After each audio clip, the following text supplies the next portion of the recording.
ആൾക്കാർക്കൊക്കെ ഈ പേടിയാണ് ബിസിനസ് ചെയ്യാൻ. എന്താണ് അവരെ റിസ്ക് എടുക്കാൻ തയ്യാറല്ല, പെട്ടെന്ന് കാശ് കാരണം. അപ്പോൾ അതിന് ഇത്തരത്തിലുള്ള നിങ്ങൾ എന്താണ് ഒരു കൊടുക്കുന്നത്? മാർക്കറ്റിംഗ് സ്റ്റഡീസ് പോലും നടത്താനുള്ള ഒരു ക്ഷമ അവർക്കില്ല. ക്ഷമ അത് പ്രധാന ഇംപേഷ്യൻസ്. ഈ ക്ഷമേന്റെ വലിയൊരു കുറവ് തീർച്ചയായിട്ടും നമ്മുടെ സമൂഹത്തിൽ മൊത്തം കാണുന്നുണ്ട് അല്ലേ? പഠിക്കാനുള്ള ഒരു കുടുംബങ്ങളില്, മനസ്സില്ലായ്മ. കുട്ടികളില്, സംരംഭകരില്, ലോകത്തെല്ലായിടത്തും ഉള്ളതിനേക്കാൾ കൂടുതൽ നമ്മളെ അക്ഷമ.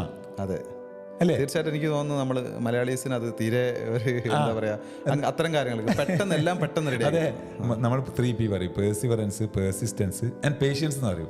ഈ മൂന്നിലും നമ്മൾ ഉൾപ്പെടെ നമ്മളുടെ ഒരു സംസ്കാരവും നമ്മളെ പഠിപ്പിക്കപ്പെട്ട രീതിയും കുറച്ച് താഴോട്ടാണെന്ന് തോന്നാറുണ്ട്. നമ്മുടെ എഫേർട്ട് അനുസരിച്ച് ഇപ്പം നോക്കുകയാണെങ്കിൽ, ഇപ്പം ഗൂഗിൾ ആണെങ്കിലും ഏതൊരു സംഭവമാണെങ്കിലും, ഇപ്പൊ AI ടെക്നോളജി, ഇപ്പൊ ഇന്നലെ വേറൊന്ന് കണ്ടു. അപ്പോൾ അതൊക്കെ വരുന്നത് ബേസിക് നമ്മുടെ മലയാളത്തിൽ നിന്നായിരിക്കും. അതിന്റെ ഹെഡ് അല്ലെങ്കിൽ അതിന്റെ ഒരു സംഭവം പോയിരിക്കുന്നത് മലയാളത്തിൽ നിന്നായിരിക്കും. അതിന്റെ ലോജിക്കൽ ഇന്റലിജൻസ് കാര്യങ്ങൾ പോകുന്നത് മലയാളത്തിൽ നിന്നായിരിക്കും. പക്ഷെ അതിലുള്ള ആൾക്കാർ റിസ്ക് എടുക്കാൻ തയ്യാറാണ്. മറ്റൊരുത്തന്റെ കമ്പനിയെ പോയിട്ട് ജോലി എടുത്തിട്ട് സംഭവം നടത്തി കൊടുക്കാൻ പബ്ലിക് സർവീസ് കമ്മീഷനിലെ ഒരു ജോലി കിട്ടാൻ അശ്രാന്ത പരിശ്രമമാണ്. അതിന് ആൾക്കാർ എത്ര ത്യാഗവും ചെയ്യുന്നുണ്ട്.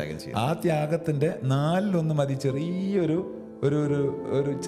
സംരംഭത്തിലൂടെ അതിൽ നിന്ന് കിട്ടുന്ന ഇരട്ടി വരുമാനം ഉണ്ടാക്കാൻ. പക്ഷെ ആ റിസ്ക് എടുക്കാൻ കംഫർട്ട് അനുവദിക്കുന്നില്ല. വരുമാനം മാത്രമല്ല, ഞാൻ പറയലുണ്ട്, ഒരു 10,000 അംഗങ്ങളുള്ള ഒരു നേതാവിനെക്കാട്ടും 10 പേർക്ക് ജോലി കൊടുക്കുന്ന ഒരു സംരംഭകനാണ് നമ്മൾ ബഹുമാനിക്കേണ്ടത്.